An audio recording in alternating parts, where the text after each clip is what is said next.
What's up, everybody? Sorry I did not post a video yesterday. I had a relatively busy day, had to take care of some things, but nonetheless, we are back with Percy Jackson, The Titan's Curse.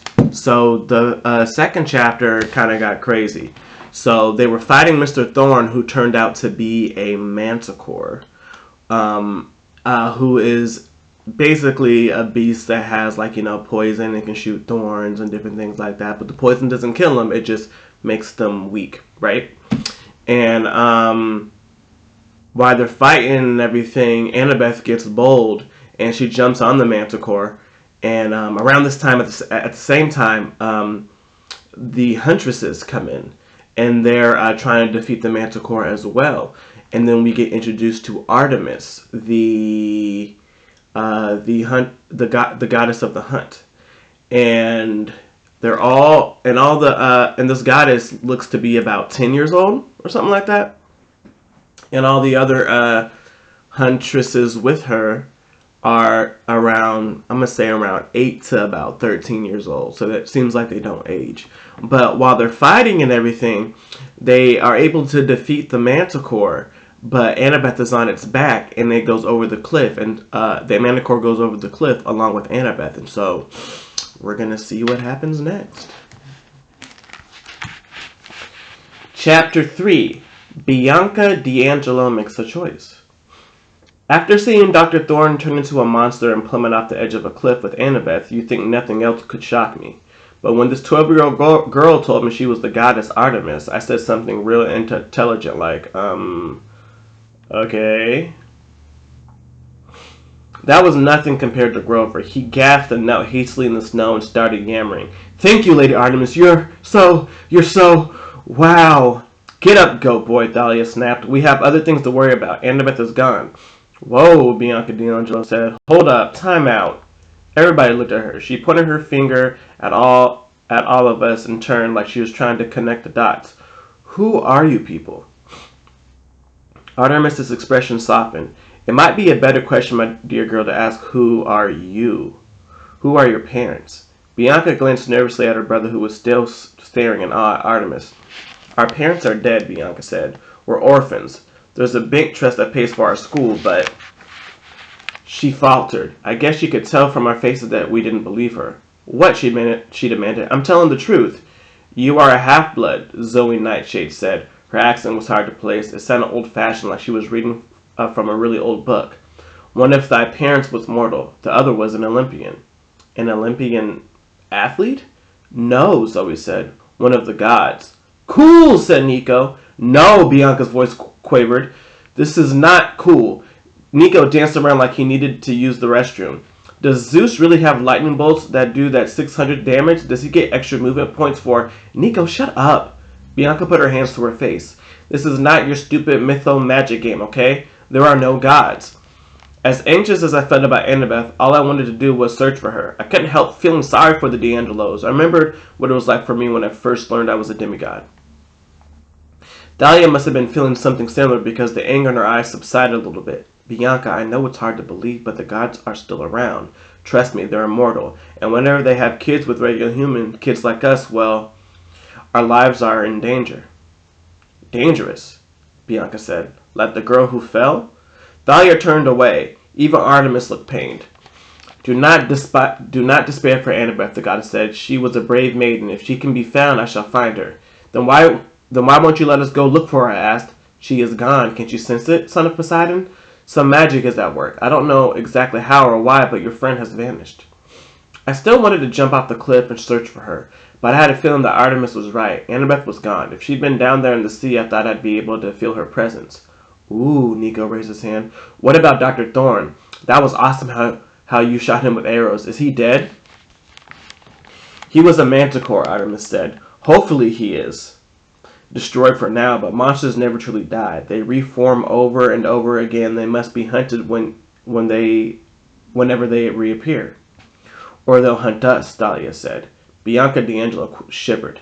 That explains... Nico, remember last summer those guys who tried to attack us in the alley in D.C.? And that bus driver, Nico said. The one with the ram's horn? I told you that was real. That's why Grover has been watching you, I said. To keep you safe if you turned out to be half-bloods. Grover? Bianca stared at him. You're a demigod? Well, a satyr, actually. He kicked off his shoes and displayed his goat hooves. I thought Bianca was going to faint right there. Grover, put your shoes back on, Thalia said. You're freaking her out. Hey, my hooves are clean. Bianca, I said, we came here to help you. You and Nico need training to survive. Dr. Thorne won't be the last monster you meet. You need to come to camp. Camp? She asked. Camp Half-Blood, I said. It's where half-bloods learn to survive and stuff. You can join us, stay there year-round if you like. Sweet, let's go, said Nico. Wait, Bianca shook her head. There is another option, Zoe said. No, there isn't, Thalia said. Thalia and Zoe glared at each other. I didn't know what they were talking about, but I could tell there was a bad history between them. For some reason, they seriously hated each other. We've burdened these children enough, Artemis announced. Zoe, we will rest here for a few hours, raise the tents, treat the wounded, retrieve our guests' belongings from the school. Yes, my lady. And Bianca, come with me. I would like to speak with you. What about me? Nico asked. Artemis considered the boy. Perhaps you can show Grover how to play that card game you enjoy. I'm sure Grover would be happy to entertain you for a while, as a favor to me. Grover just about tipped over himself getting up. You bet! Come on, Nico! Nico and Grover walked toward the woods talking about hit points and armor ratings and a bunch of other geeky stuff. Artemis led a confused-looking Bianca along the cliff. The hunters began unpacking their knapsacks and making camp. Zoe gave Thalia one more evil look, then left to oversee things. As soon as she was gone, Thalia stamped her foot in frustration. The nerve of those hunters! They think they're so... I'm with you, I said. I don't trust... Oh, you're with me? Thalia turned on me fiercely. What were you thinking back there in the gym, Percy? You take on Dr. Thorne all by yourself? You knew he was a monster. If we stuck together, we could have taken him without the hunters getting involved. Annabeth might still be here. Did you think of that? My jaw clenched. I thought of some harsh things to say, and I might have said them too, but then I looked down and saw something navy blue lying in the snow at my feet. Annabeth's New York Yankees baseball cap. Thalia didn't say another word. She wiped a tear from her cheek, turned and marched off, leaving me alone with the trampled cap in the snow. The hunters set up their camping site in a matter of minutes. 7 large tents, all silver silk, curved in a crescent around side of a bonfire. One of the girls blew a silver dog whistle, and a dozen white wolves appeared out of the woods. They began circling the camp like guard dogs.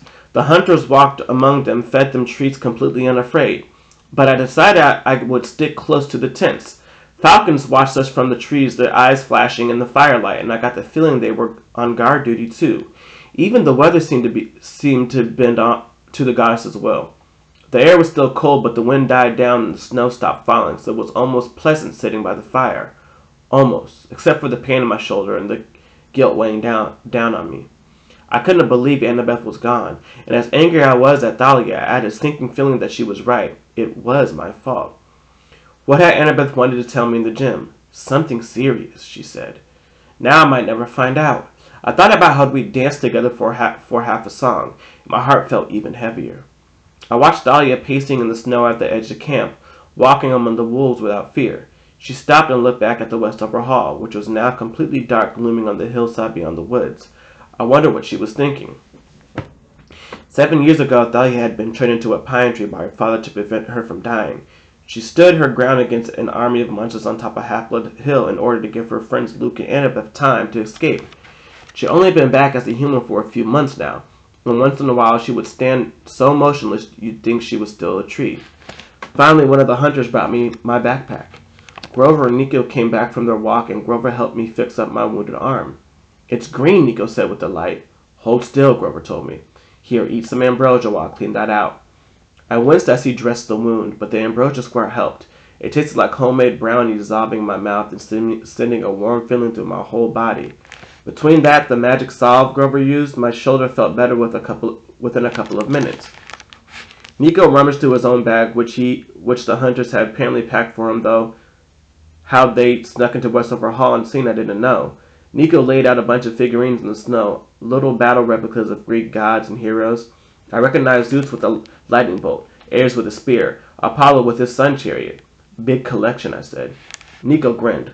I've got almost all of them, plus their holographic cards. Well, except for a few really rare ones. You've been playing this game a long time.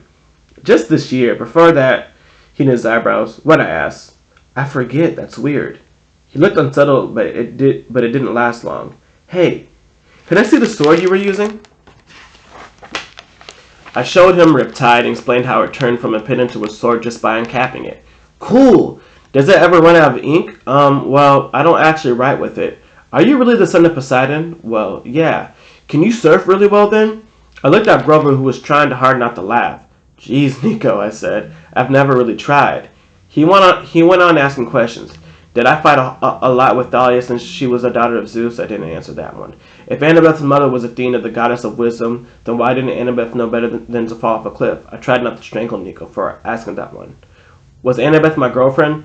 At this point, I was ready to stick the kid in the meat-flavored sack and throw him into the wolves. I figured any second he was going to ask me how many hit points I had, and I'd lose my cool completely, but then Zoe Nightshade came up to us. Percy Jackson. She had dark brown eyes and a slightly upturned nose, with her silver circlet and her proud expression. She looked so much like royalty that I had to resist the urge to sit up straight and say, "Yes, ma'am." She stared at me distastefully, like I was a bag of dirty laundry she'd been sent to fetch. "Come with me," she said. "Lady Artemis wishes to speak with thee." Zoe led me to the last tent, which looked no different from the others, and waved me inside. Bianca D'Angelo was seated next to the auburn-haired girl who I still had trouble thinking of as Artemis. The inside of the tent was warm and comfortable. Silk rugs, pillows covered to the floor. In the center, a golden brazier of fire seemed to burn without fuel or smoke. Behind the goddess on a polished oak display stand was her huge silver bow, carved to resemble gazelle horns. The walls were hung with animal pelts, black bear tigers, several others I didn't recognize. I figured an animal rights activist would have had a heart attack looking at all those rare skins. But maybe since Artemis was a goddess of the hunt, she could replenish whatever she shot. I thought she had another animal pelt lying next to her, and then I realized it was a live animal. A deer with glittering fur and silver horns, its head resting contentedly in Artemis's lap. "Join us, Percy Jackson," the goddess said. I sat across from her on the tent floor. The goddess studied me, which made me uncomfortable. She had such old eyes for a young girl. "Are you surprised by my age?" she asked. Yeah, a little. I could reappear as a grown woman or a blazing fire or anything else I'd want, but this is what I prefer. This is the average age of my hunters and all the young maidens for whom I am patron before they go astray. Go astray, I asked. Grow up, become smitten with boys, become silly, preoccupied, insecure, forgetful themselves. Oh. Zoe sat down at Artemis's right. She glared at me as if all the stuff Artemis had just said was my fault, like I'd invented the idea of being a guy. "You must forgive my hunters. They do not welcome you," Artemis said. "It is very rare that we would have boys in this camp. Boys are usually forbidden to have any contact with the hunters. The last one to see this camp..." She looked at Zoe. "Which one was that?" "That boy in Colorado," Zoe said. "You turned him into a jackalope." "Ah, yes." Artemis nodded, satisfied. "I enjoy making jackalopes. At any rate, Percy, I've asked you here so that you might tell me more of the manticore.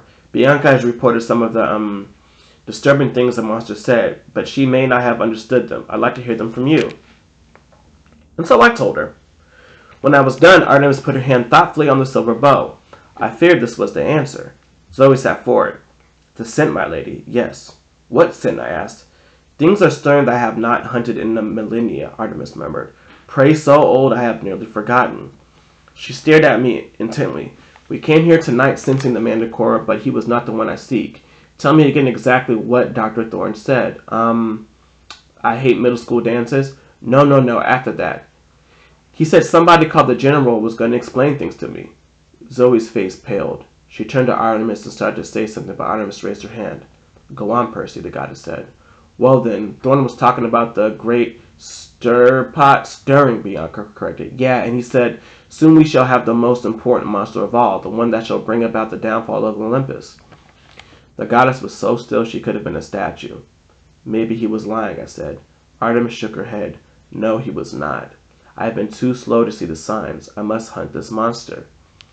Zoe looked like she was trying very hard not to be afraid, but she nodded. "We will leave right away, my lady." "No, Zoe, I must do this alone." "But, Artemis, this task is too dangerous even for the hunters. You know where I must start my search. You cannot go there with me." As you wish, my lady. I will find this creature, Artemis vowed, and I shall bring it back to Olympus by winter solstice. It will be all the proof I need to convince the council of the gods of how much danger we are in. You know what the monster is, I asked. Artemis gripped her bow. Let us pray I am wrong. Can goddesses pray? I asked, because I never really thought about that. A flicker of a smile played across Artemis' lips. Before I go, Percy Jackson, I do have a small task for you. Does it involve getting turned into a jackalope? Sadly, no. I want you to escort the hunters back to Camp Half-Blood. They can stay there in safety until I return. What? Zoe blurted out. But Artemis, we hate that place. The last time we stayed there, yes, I know, Artemis said, but I am sure Dionysus will not hold a grudge just because of a little, misunderstanding. It's your right to use Cabin 8 whenever you are in need. Besides, I hear they rebuilt the cabins you burned down. Zoe muttered something about foolish campers. And now there is one last decision to make. Artemis turned to Bianca. Have you made up your mind, my girl? Bianca hesitated. I'm still thinking about it. Wait, I said. Thinking about what? They've invited me to join the hunt. What? But you can't. You have to go to Camp Half-Blood so Kieran can train you. It's the only way you can learn to survive. It is not the only way for a girl, Zoe said. I couldn't believe I was hearing this. Bianca camp is cool. It's got Pegasus stables and sword fighting arena. I mean, what do you get by joining the hunters? To begin with, Zoe said, immortality. I stared at her, then at Artemis. She's kidding, right? Zoe rarely kids about anything, Artemis said. My hunters follow me on my adventures. They are my maidservants, my companions, my sisters in arms. Once they swear loyalty to me, they are indeed immortal, unless they fall in battle, which is unlikely, or break their oath. What oath? I said. To forswear romantic love forever, Artemis said. To never grow up, never get married, to be a maiden eternally. Like you? The goddess nodded. I tried to imagine what she was saying. Being immortal. Hanging out with only middle school girls forever. I couldn't get my mind around it. So you just go around the country recruiting half-bloods? Not just half-bloods, Zoe interrupted. Lady, Artemis does not discriminate by birth. All who honor the goddess may join. Half-bloods, nymphs, mortals. Which are you, then? Anger flashed in Zoe's eyes. That is not thy concern, boy. The point is Bianca may join if she wishes. It is her choice. Bianca, this is crazy, I said. What about your brother? Nico can't be a hunter. Certainly not, Artemis agreed. He will go to camp, unfortunately. That's the best boys can do. Hey, I protested. You can see him from time to time, Artemis assured Bianca, but you will be free of responsibility. He will have the camp councils to take care of him, and he will have a new family. Us. A new family, Bianca repeated dreamily. Free of responsibility. Bianca, you can't do this. I said, it's nuts. She looked at Zoe. Is it worth it? Zoe nodded. It is. What do I have to do? Say this, Zoe told her. I pledge myself to the goddess Artemis. I pledge myself to the goddess Artemis. I turn my back on the company of men, accept eternal maidenhood, and join the hunt. Bianca repeated the lines. That's it? Zoe nodded. If Lady Artemis accepts thy pledge, then it is binding. I accept it, Artemis said. The flames in the brazier brightened, casting a silver glow over the room. Bianca looked no different, but she took a deep breath and opened her eyes wide. I feel stronger. Welcome, sister, Zoe said. Remember your pledge, Artemis said. It is now your life. I couldn't speak. I felt like a trespasser and a complete failure. I couldn't believe I'd come all this way and suffered so much only to lose Bianca to some internal girls' club.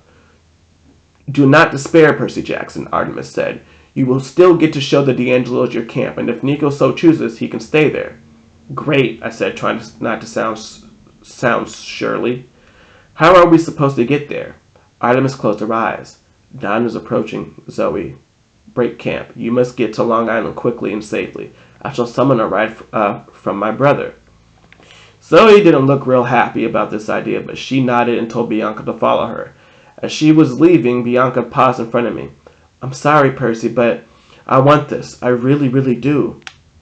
Then she was gone, and I was left alone with the 12-year-old goddess. So, I said gloomily, we're going to get a ride from your brother, huh? Artemis's silver eyes gleamed. Yes, boy. You see, Bianca D'Angelo is not the only one with an annoying brother. It's time for you to meet my irresponsible twin, Apollo. Woo-hoo! I love lot happened. So Bianca didn't want the responsibility of taking care of Nico, and she wanted a new family because she doesn't have a family to begin with. Percy feels guilty about Annabeth's death, and Thalia definitely isn't going to be happy about Bianca's choice. Woo! Well, tune in next time. We're going to see what's going to go down. Peace.